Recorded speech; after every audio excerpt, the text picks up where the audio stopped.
Happy Chanukah, good evening. It's now the third night of Chanukah. We lit the third candle of Chanukah tonight. Hanerus halu kodesh. These candles, they are holy. Every night of Chanukah, we are here at the Hidabroot channel for a special program with guest rabbis, songs, and good music. Our sages established the 8 nights of Chanukah as days of song and praise, so here we are to celebrate together. So we got a special welcome. Together with me in our studio tonight is Rabbi Yaakov Sinclair. Rabbi Yaakov Sinclair has been part of the Or Sameach staff since 1987. Whoa, that's like 30 years almost. That's exactly 30 years. Long time. He is a senior staff writer of the Torah Internet Publications, ORNet. He's also the Torah Weekly, which I've been reading for years, and Seasons of the Moon, which I love to hear about. He is also a popular public speaker both in Israel and the United States. Now, before we start our interview, we always start with a song. Okay. Here's my trusty guitar. I think you know what I'll do.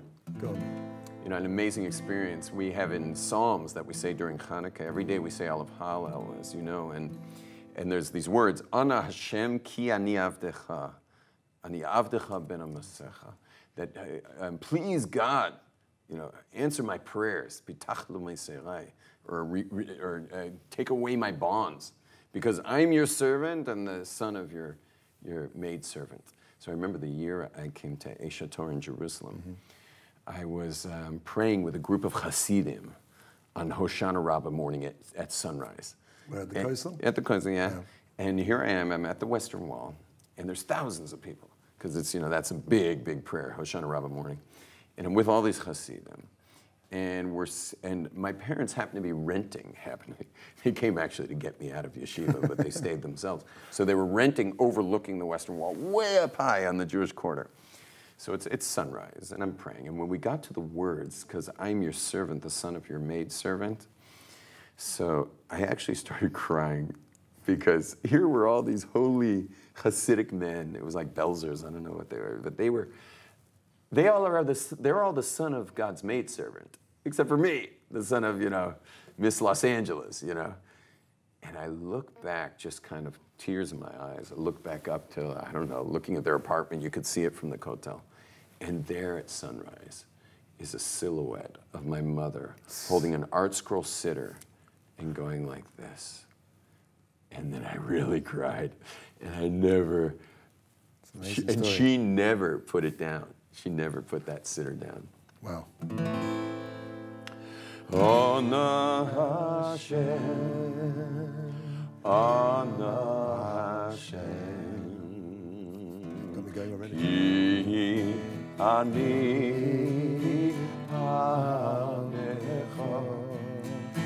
Ana Hashem, Ana Hashem. Ki ani avdecha.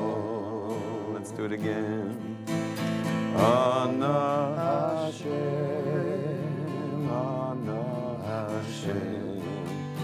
Ki ani avdecha. Ana Hashem, Ana Hashem. Ki ani avdecha.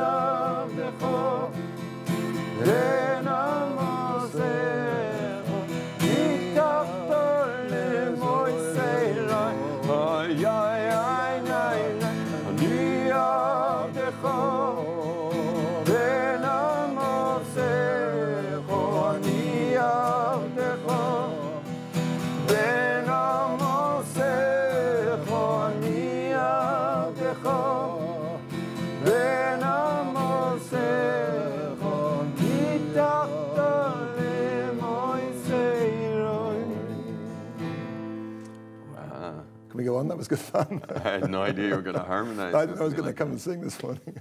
Wow. I'd have brought my guitar. Yeah, you play also? No, I mean, I play. Let's say I play them. You're very humble, man. No. Everything I ask you, you do your first like say no, and then you're like, well, yeah. Well, you know, when you see people do something good, okay, you know where you fit in. Okay, wow. So let's begin. I have some questions for you today, and let's start with Chanukah, which happened over 2,000 years ago. And I'm asking you, like, with a celebration of something that's from 2,000 years ago, it tends towards commemoration.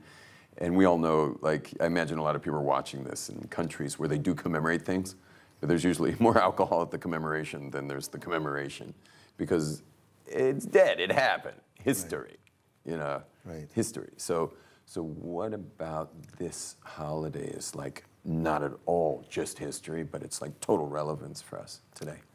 You know, Yom Tov, you brought up a very good point, because as you say, in other cultures, people have their days of commemoration. They remember things that happened. Our sages teach us that Jewish time is not linear, it's cyclical. That every single Chanukah, we return to a certain space, spiritual landscape, if you like. Like a window in time. Absolutely. And we revisit that same thing. It's the same thing with Shabbat. Every 7 days, we go back, we revisit that same first Shabbat, the same power, the same spiritual influences flowing down from upstairs. Amazing. I try to trick my kids sometimes on Shabbat. I say, what was yesterday? And they say, Friday. Or they'll say Thursday, you know, Shabbat night. Right. I said, no, yesterday was last Shabbat. Because compared to the weekdays, you couldn't call today and yesterday Thursday. Yesterday was last Shabbat. It's a like you're saying, it's like a total window. So go on, yeah. No, so there's this influence that takes place every Chanukah, where we receive the same power that was given, that same battle that was fought. Now you ask me, what's that got, the relevance has it got to do with today? I can answer in one word: Hollywood. Hollywood is no more than our 21st century representation between the same battle that took place 2,000 years ago. Wow. Not professional sports? Well, those are mostly on TV these days. That's also true. There's millions of viewers. For sure. I mean, you're right, because the Greeks do have this two-pronged thing. One is the art, which I want to talk about, and the other is sports. Now, I'm not so much into sports, so you have to get somebody else to talk about the sports. Go back to Hollywood. I was born in Hollywood, by the way. Literally born in Hollywood. Cedar Sinai of Lebanon in Hollywood. Yeah, sure. So to understand where this all fits in, we really have to go back to the history of Greece. Where does Greece come from? The word for Greece in Hebrew is Yavan. And Yavan was one of the children of Yafet, who was in turn one of the children of Noah. Noah had 3 children: Shem, Cham, V'Yafet. And they really represent 3 perceptions of the world. The lowest, if you like, of those 3 perceptions is Cham. Cham in Hebrew means hot. Cham perceives the world is what I can feel.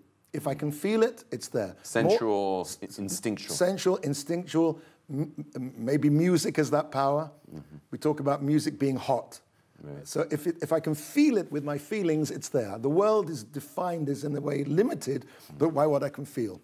That's the lowest level. The next level above that is the level of the Greeks, which is the level of Yafet. Yafet is the level of the world of beauty, of aesthetics. Meaning whatever the mind can contain and perceive, that exists. More than that, I'm not sure. And that's what led the Greeks, so to speak, because self-definitionally, the world exists of what I can perceive. More than that, I don't know. If you can show it to me under the microscope, it exists. If it doesn't, if you can't show it to me, show me that Shabbos does something to a person. You can't show it to a person. So by definition, their world was limited to what you can see. What you can see. Like there was a famous Russian joke when they discovered, how do you say, ring and X-ray. Right. They say, we've X-rayed the whole body, we did not find the soul.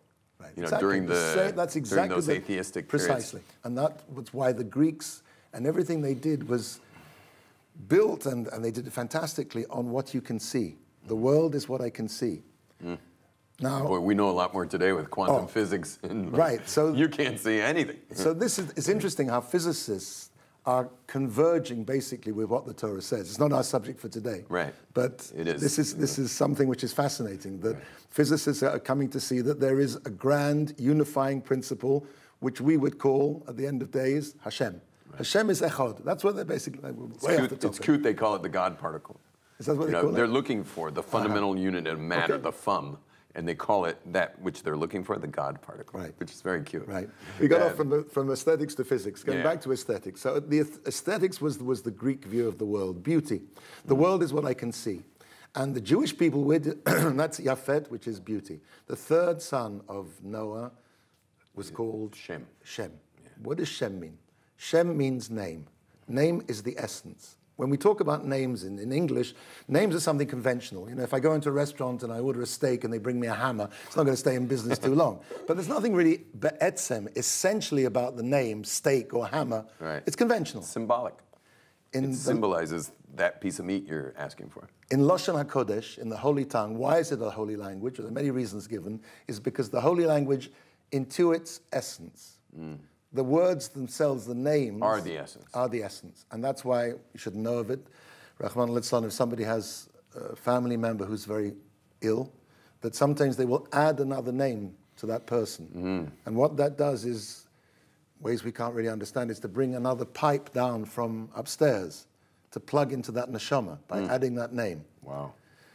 So names are of the essence. There's a beautiful medrash, actually, that says that HaKadosh Baruch Hu, that God, when he finished the creation, brought to Adam HaRishon, the first man, all of the animals, and Adam gave them all names. The names intuited their essence. And at the end of this medrash, it says that HaKadosh Baruch Hu, Hashem, turned to Adam HaRishon and he said, "What is my name?" Really? And Adam HaRishon said, "Your name is the ineffable name that we don't pronounce, the tetragrammaton, Yud Kei Vav Kei." So the name of something, and of course that is the essential name of God, the name of something represents the essence. This was something that the Greeks didn't understand. They could see the world through yofi, through beauty, but to penetrate to the essence, to Shem, the name itself, the thing itself, they couldn't do. So what's this got to do with Hollywood? We live in a society where movies are... I once remember driving many years ago. I was in Los Angeles.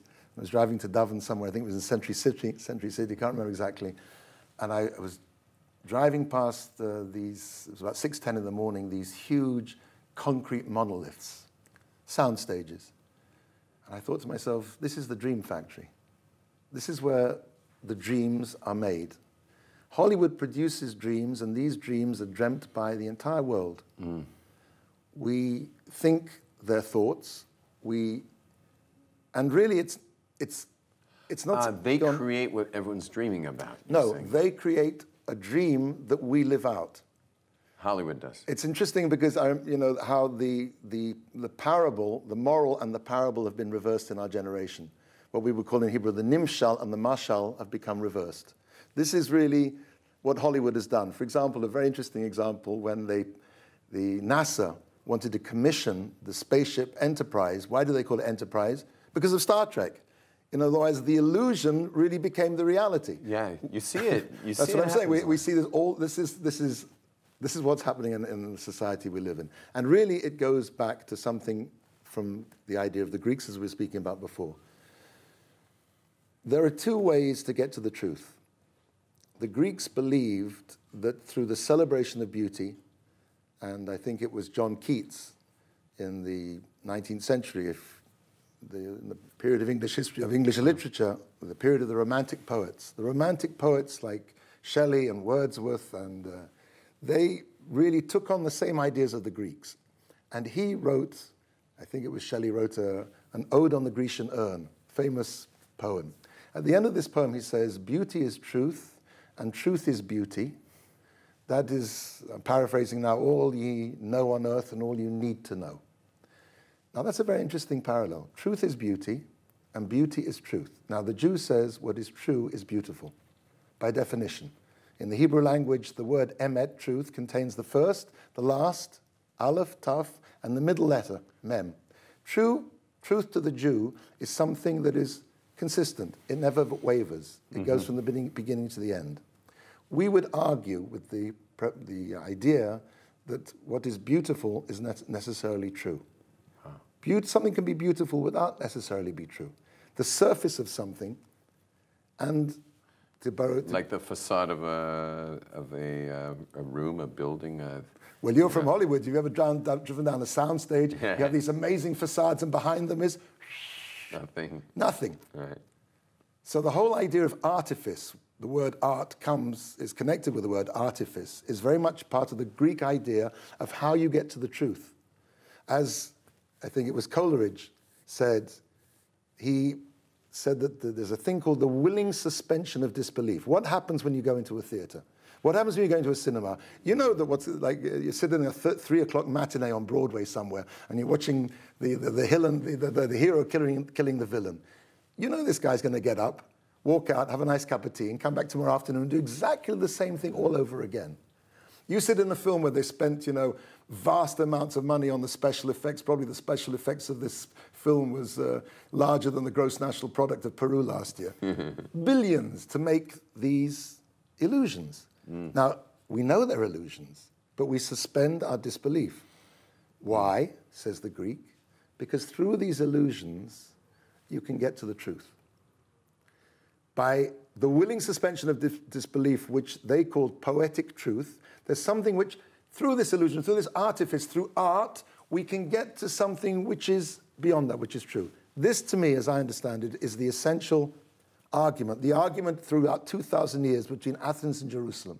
The Jew says, no, truth has to be true in the beginning. You can't get to truth through artifice. Now, it's interesting, parenthetically, that those people who are involved in this world of artifice have very high casualty rates. Why is it that you see in people who are involved in films and entertainment and the level of suicides, drug addiction, alcoholism, these are the people who are dreaming the dreams for us, and what a terrible price they have to pay for it. Now, it's a complex subject. I don't want to oversimplify it. Yeah, okay. So, but let's just like to bring it down into like the pure message for the viewer, right, who's watching tonight. Like really to hone it in on this question is that when you're sharing about Hollywood creating these dreams that now the people are living out, and as if that's somehow getting you to the truth, and what you're saying is ultimately that you got to start with truth. Right. You start with truth. You start with truth. And we believe the Torah is truth. Wow. And when a person immerses himself in Torah, he gets to the truth. Mm-hmm. He becomes part of the truth. Wow, very nice. Okay, so now we know the Greeks were against specific things. Okay. And I'd like you to please share with us why these specific things, which were circumcision, Shabbat, and the sanctification of the moon. I mean, that's obscure. Right. That's obscure. Brit Milah, okay, they love the body. Maybe that's an issue. So that's really what we were talking about maybe before. They think we're not working hard enough on Shabbat. But what's their deal with the sanctification of the moon? Like, yeah. So please share with us, elucidate. So Yom Tov, as you said, the idea of Brit Milah is the idea of that the human body is perfect, and that's the worship we were speaking about before of art and aesthetics. How can you take the human body, which is perfect, and play with it? Right. The Jew says no. The human body is perfectible. The human body is not perfect when it's trapped in the physical. You have to take that body and you have to bring it to perfection through your actions by spiritualizing it. That's the idea of Bris Milah, is to symbolize the, so to speak, the removal of the trappings of the physical world, to free the physical to be able to, it can soar upwards. It's really parallel to what we were talking about before. To get to the truth, don't stay with inside your body. Your body is a resource. Your body is a beautiful thing, but it's not here to be beauty is truth. It's not, that's not the case. The case is you have to take it, you have to elevate it, you have to make it holy. So wouldn't Gentiles circumcise themselves? Why just the Jews? Well, that's part of the Brit. The word the Brit is a word called a covenant. Now, the covenant is something which is specifically between two people. A covenant basically means you and me. We're going to go into something together. And now, of course, anybody in the world can become Jewish. The price of entry is the same as it was 3,000 years ago. I think it's probably the only thing that's never suffered from inflation. You want to become a Jew? bevakasha, you're welcome. We're waiting for you. But there is a specific covenant between the God and the Jewish people, and that's the sign. That's the sign that we dedicate our bodies. Now, it's interesting that the place where we make that sign is the place of the future. That is the part of the body from where the future of a person comes out. Wow. And we say to God, we say, Hashem, you have made a covenant with us. You have made your covenant that everything you will be in this world will be done through the Jewish people. You've dedicated your future to us. We dedicate our future to you. Powerful. That's the idea, the reciprocity of the bris. Never heard that one. That's awesome. So then we got Shabbat. So just let me finish on bris milah. So bris milah, it's interesting because, they said about Michelangelo, who was carved that beautiful statue of David. Sure. Yeah. They said to Michelangelo, Michael, how are you able to do this? He said, it's very simple. I just take a hammer and a chisel, and everything that's not David, I just take away. Which is interesting because you think about it, that he understood he had to perfect that block of stone into David. The Jew understands we have to take our David and to perfect that into something which is reaching upward, which is beyond. Wow. And of course, that's why Chanukah is on the 8th day. That's the whole idea of Chanukah. I don't know if you spoke about this, but 8 in Jewish thought is always that which is transcendent, which is beyond. Right? 7 days of the week, the 7 days of the week, 7 colors in the rainbow, 7 notes on the diatonic scale, which I attempted to join you with before. And the word 8 always signifies one step beyond.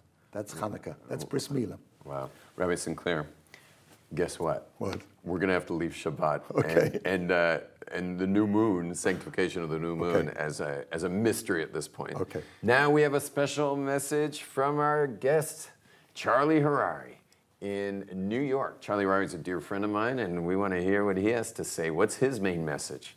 Tell us, Charlie, about Chanukah. Thank you, Rabbi Glaser. Really appreciate it. Happy Chanukah to everybody. I want to share with you an idea that I just recently heard and thought about. So a couple of weeks ago, I got an email from somebody, and the topic of the email was, where does greatness come from? And this person wrote me this whole email of how they're going through challenges, and they wanted to understand, how come some people seem to be great? Some people seem to rise above their challenges. Some people seem to be able to be amongst their peers and step up and take on responsibility and become leaders and become great people that everybody knows. And this person asked me, where does it come from? Is it inside them? Is there something around them? Do they daven for it? Is there some kind of special bracha that they get? Are they born with it? Where does greatness come from? And I believe the answer is found in Chanukah. Chanukah is an incredible yontif. And what makes it so interesting is that there's so little going on. In all of our yontifs, we've got so much to do. We've got long meals, we're sitting in shul, we've got extra mitzvos. There's so many things that we're doing. But Chanukah, it's very simple. You come home and you light a candle, and that's it. Basically, the whole yontif is in just the candle. And we light candles because we had this miracle that happened a long time ago. After the Chashmonayim beat the Yevanim, they came back to the Beis HaMikdash. They looked for the oil. They couldn't find it. And they found one jug of oil, and everybody knows the story. They lit it, and it lasted for 8 days. And because of the 8 days of miracles, we have 8 nights of Hanukkah. Now, the Beis HaLevi asks a great question. He says, wait a second.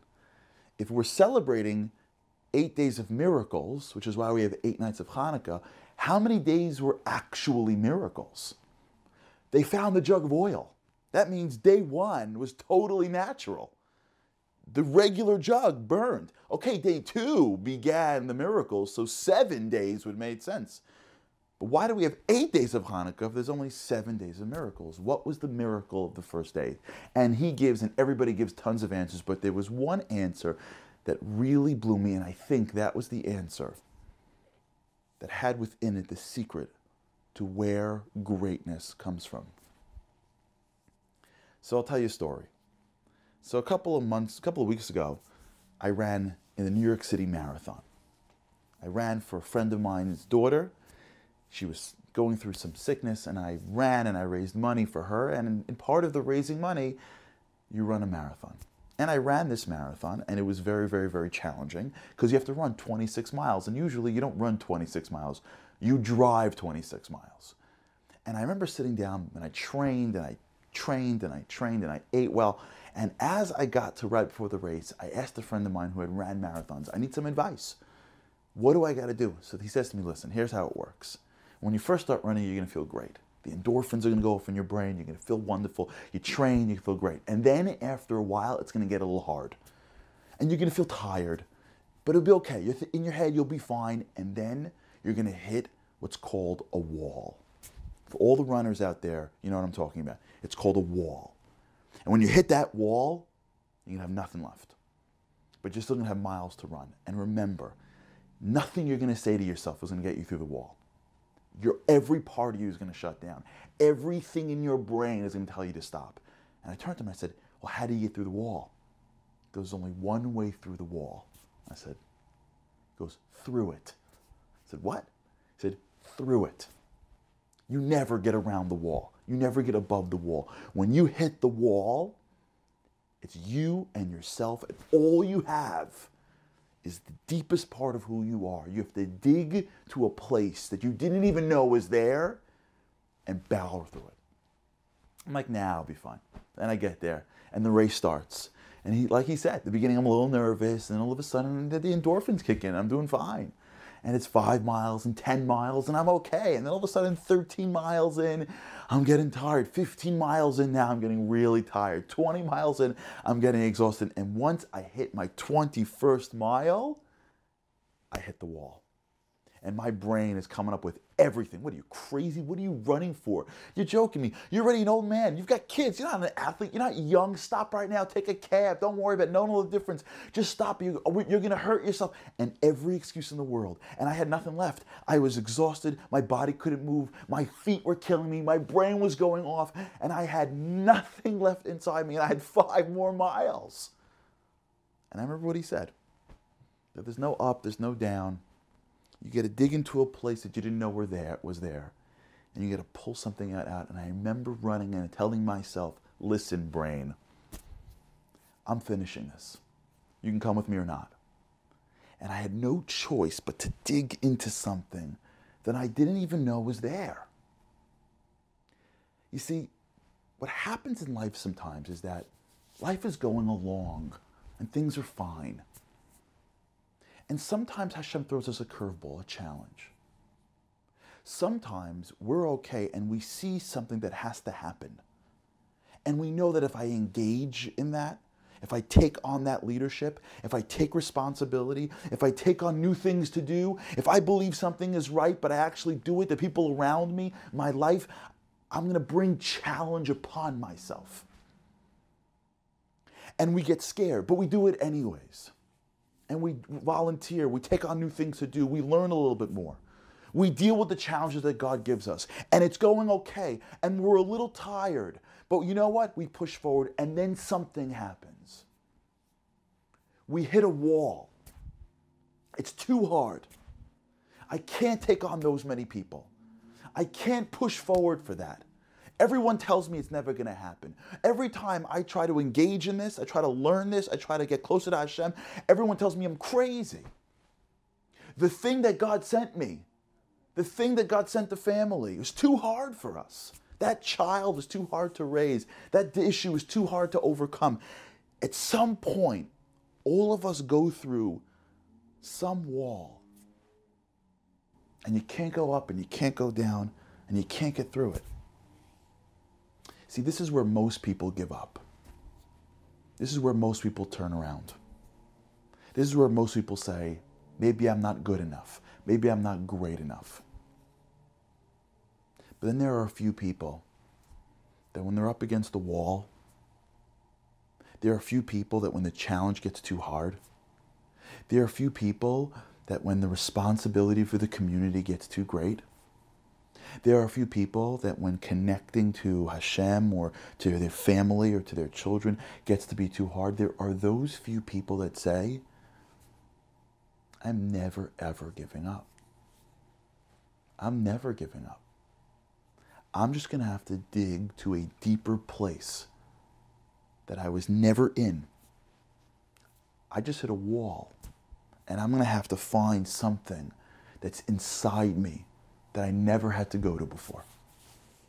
There are these leaders out there that find a place inside them that they've never gone to because the community needs them. There are family members out there that find a place to go to when their family needs them that they never ever gone to. There are soldiers and rabbis and individuals and citizens. There are people all over that when the going gets tough, they don't quit. They just dig deeper.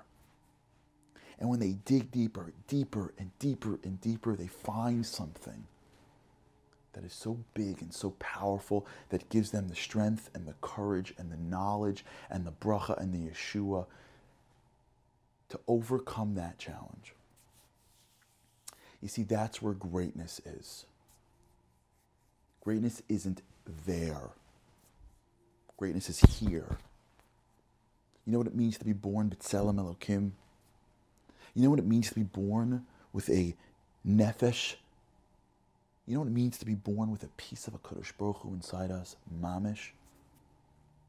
It means that every one of us walk around with a piece of Hashem. Every one of us walk around with a source that can never, ever be limited by the physical world. Every one of us can tap into something that is completely ruchni, that is completely spiritual, which means nothing physical can ever overcome it. It's deep within us.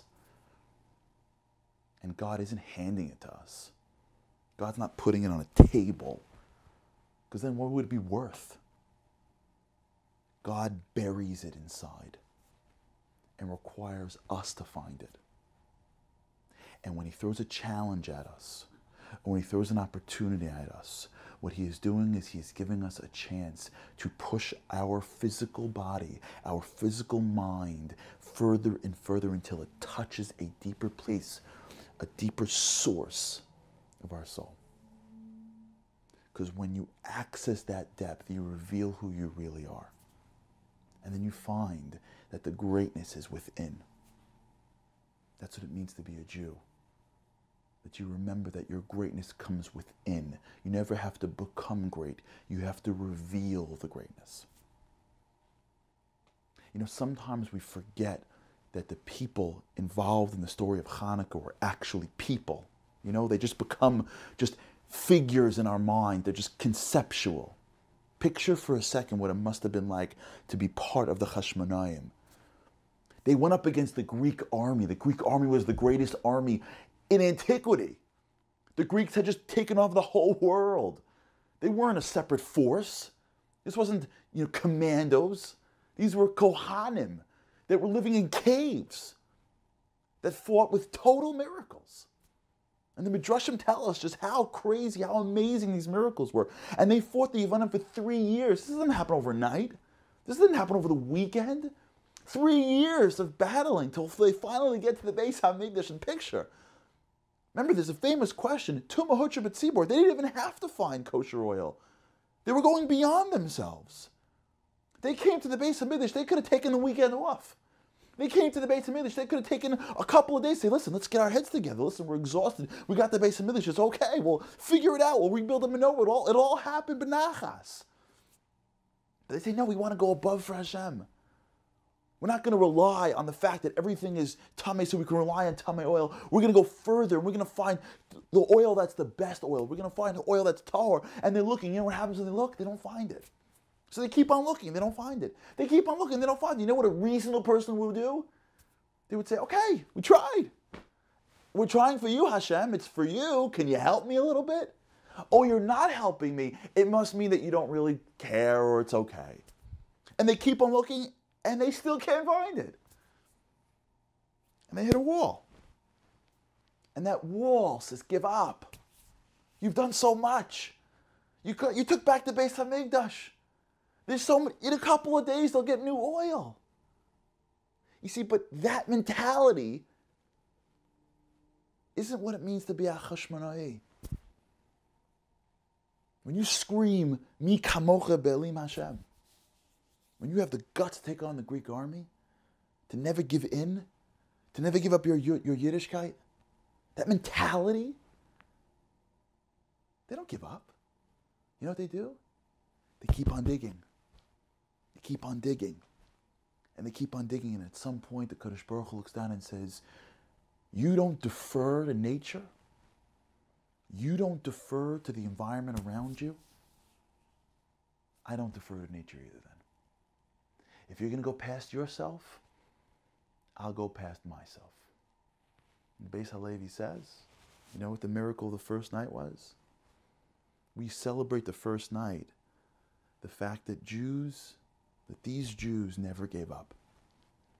And that they brought the rest of the miracles. The 7 days of miracles came because a bunch of Jews would never give up.